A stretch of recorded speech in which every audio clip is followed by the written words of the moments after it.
No, I do not believe the official story about the White House Correspondents Dinner shooting. Breaking news out of the United States. There has been a shooting at the annual White House Correspondents Dinner. Witnesses heard several loud bangs. That was the fakest thing I've ever seen. It was, for certain, a very traumatic situation for the people inside.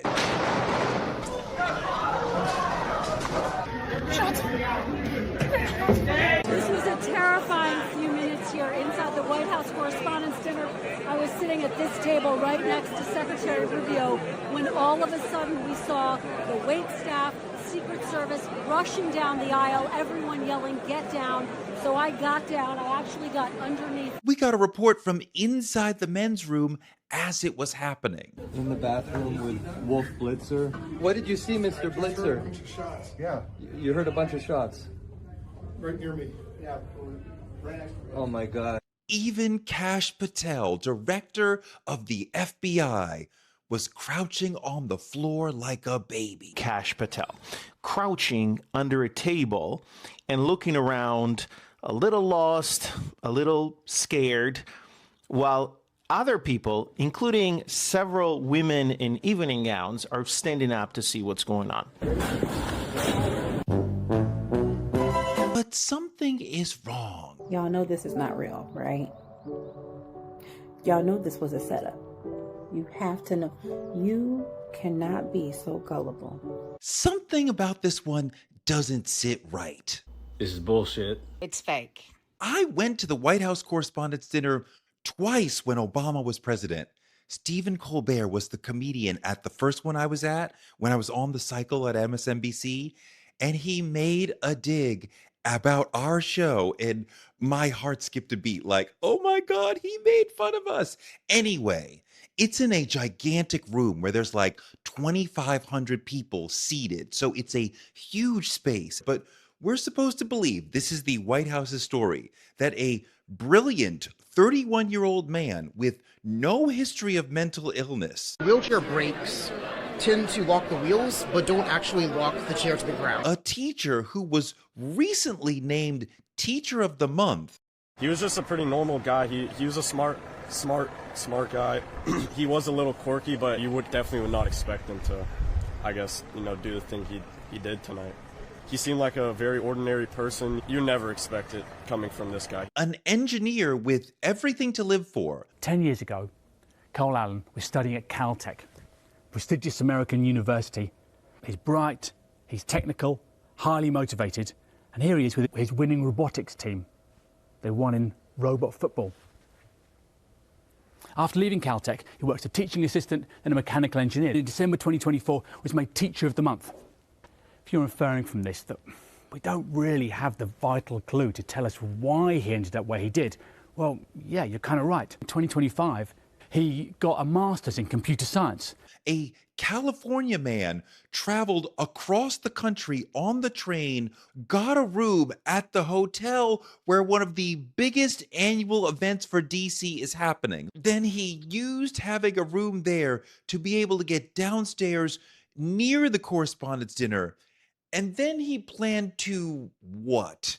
Run into this 2,500 person event and do what? When I was talking to the president, he is, and the things that he's been hearing, he is of the understanding that this guy was trying to essentially break down the door, shoot his way through the door, and then go right up that center aisle and shoot as many people as possible. My thing is, I have yet to see a photo of the guns and knives he supposedly had. They said he had 2 guns, one of them large, and knives, plural. Where's the photos? They say he wrote an anti-Trump manifesto and sent it to his family. When 60 Minutes asked Trump about it, an engineering teacher from California did this? Flushed his whole life down the toilet because... I'm no longer willing to permit a pedophile, rapist, and traitor to coat my hands with his crimes. A lot of people are saying, no, I don't buy that at all. The story doesn't make sense. Staged assassinations, how can I help you? I just saw the approval ratings and I was like, I know he's gonna call today. You wanna order another premium package for the White House Correspondents' Dinner. Is correspondence with 1 R or 2? You're not sure either? There were lots of reporters on the ground covering this, but that doesn't mean y'all know what really happened. The room where the dinner happens is a giant ballroom. The incident happened in the room outside the ballroom. But mainstream media wants you to know this happened the way they said it did. One thing that I'm disturbed by as we woke up this morning is seeing folks on the internet say that this was a false flag, that we are basically all in cahoots to say that this was staged. And I think as someone who, for all of us, who was in the room, who had to jump on the ground, who had to text our family and friends and tell them that we're okay, calling our moms, to see people say those kinds of things, it is frustrating and it's disturbing. The false flag, this was staged, is a big thing in MAGA world, but I'm hearing that from people on the left. If it's coming from the right and it's coming from the left, these conspiracy theories, it says to me that there feels to be a lack of trust. We are telling you, because we were in the room, we're telling you that what happened last night was real. Do not listen to these independent conspiracy theorists. I love my brothers on MS Now. Capehart is an old friend. But I feel like this is part of the problem with mainstream news. They had a whole conversation attacking the notion that this event was not exactly what they reported it was. I am sure they experienced fear and real trauma inside that room where 2,500 people had to hide under tables. Very scary. But as I said, the shooting incident took place outside the main dining room. They weren't in the room where it happened. Wolf Blitzer was in the room when shots rang out, but the rest of the media was inside the ballroom. Y'all don't know what happened out there. Y'all know what we are being told, and we are dealing with an administration that we cannot trust about anything. Watching journalists discuss the shooting at the White House Correspondents Dinner last night, especially for journalists that were there, is really idiotic, actually. Like, I'm shocked that this is the take that they're having. They're seeing people on both the right and the left say that it was a hoax, that it was staged, that it was a staged assassination attempt, and they're going, no, it was real. And we know because we were in that room and we were afraid for our lives and we were calling our mothers and our partners and our kids and telling them that we were okay. Pause. Do y'all think that we're proposing that they let all of you in on a planned assassination attempt? The fuck? Them experiencing real fear and being really afraid for their lives does not make it not a staged assassination attempt in any way, shape, or form. And they're being like, people lack empathy in the American public. No, bro, we're getting more critical thought. Just like baffling to me that they can't see outside of their own experiences that badly. And like, they're journalists. And they're like, because we were really scared for our lives and experienced it, it couldn't have been staged at all. So what do we know about this that we cannot deny? We have a video of a man running at that checkpoint. That is super suspicious. I understand law enforcement and security folks freaking out and pulling out weapons and firing. But where is the video of the suspect holding a weapon? We know someone was arrested, but we don't really know what he did because we haven't seen it. I'm not saying nothing happened, but we know we can't trust them. So I'm left with, why don't we have proof that he was violent and not just the administration's word for it?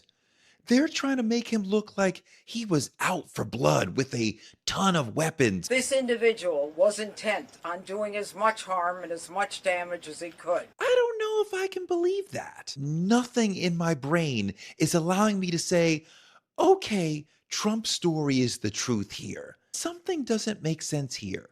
Where is his guns?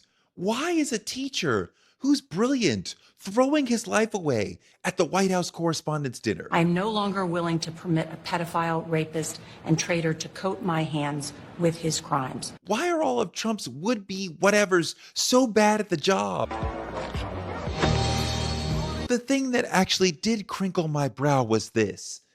As soon as Trump got to the press briefing, he started using this as a chance to hype himself. Why do you think this keeps happening to you?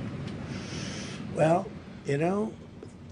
I've studied assassinations, and I must tell you, the most impactful people, the people that do the most, you take a look at the people, Abraham Lincoln, I mean, you go through the people that have gone through this where they got them. But the people that do the most, the people that make the biggest impact, they're the ones that they go after. They don't go after the ones that don't do much because they like it that way.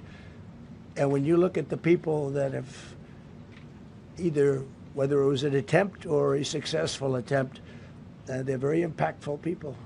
Just take a look at the names there, the big names. And I hate to say I'm honored by that, but I've done a lot. We've done a lot. We've taken this country, and we were a laughing stock for years, and now we're the hottest country anywhere in the world. We've changed this country, and there are a lot of people that are not happy about that. Oh, it's because you're so great that they're trying to silence you. Whatever.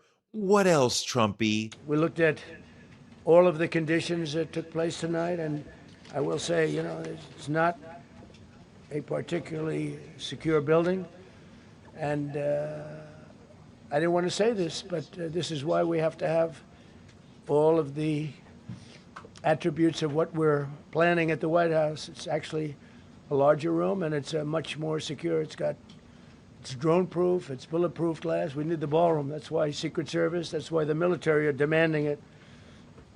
They've wanted the ballroom for 150 years for lots of different reasons, but today's a little bit different because today we need levels of security that probably nobody's ever seen before. Trump immediately began talking about his new ballroom. Many found that pivot very suspicious. Some wonder if the whole thing was staged to somehow justify the ballroom project. What is with this talking point that is taking over? Meghan McCain said, "I don't want to hear one more effing criticism of Trump's new ballroom at the White House." What? Democrat Senator John Fetterman said that venue wasn't built to accommodate an event with the line of succession for the U.S. government. After witnessing last night drop the TDS and build the White House ballroom for events exactly like these. It's interesting how one instance of gun violence at the White House Correspondents Dinner is enough justification to renovate a ballroom and build a bunker, but hundreds of instances of gun violence a year in schools are not enough justification to do anything about school shootings other than offer thoughts and prayers. I don't know what to believe. As this story unfolds, we'll be told the core problem here is political violence and the emotional tone of the country and the division in the country. And they'll say the left's political violence must stop. We have to be peaceful, even though we're in the midst of a proto-fascist coup. We will not be told under any circumstances that there are too many guns in this country. We will never be told that. What you won't hear is, why is the media there at the White House Correspondents' Dinner to kiki and giggle with this president who has called the media the enemy and has worked hard to muzzle us, to silence us, to make us afraid to do our jobs, which are important for democracy?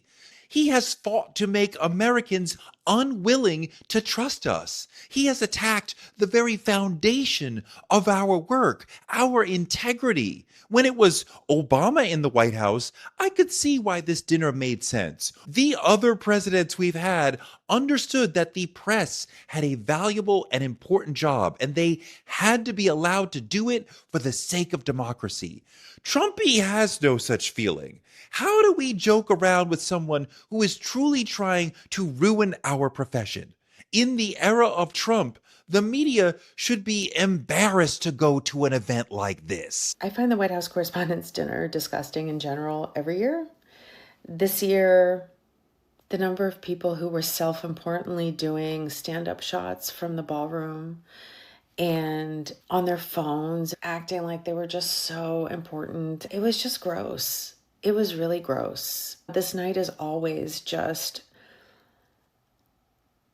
a night of self-important, self-congratulatory onanism. I've been thinking a lot about what happened last night and about the White House Correspondents' Dinner in general. And I've just been wondering, like, what are we as journalists doing here? Why do we have this dinner? Why are news organizations blowing hundreds of thousands of dollars to throw these parties when the media has never been in worse shape? Like, what are we doing this for? If there wasn't a shooting, Trump would have gone on at like 10:15 and he was given at least an hour to talk. And he would have used that hour to bash the press, to further denigrate us on live television, live national TV. What are we doing? We are sitting in a ballroom in Washington, D.C., wearing black tie, breaking bread with a man who is destroying American democracy and institutions like the free press, and we're acting like it's all a game. If it were up to me, I would use this opportunity to say, we're done. We're not doing this anymore. We're done with the White House Correspondents' Dinner. That's not going to happen because there is nothing Washington loves more than this weekend. People live for this weekend. They plan for it. They pick out their dresses and everything, and they plan their parties, and they jockey and about, who's going to get into what party, and all of it is about signaling status and access and importance.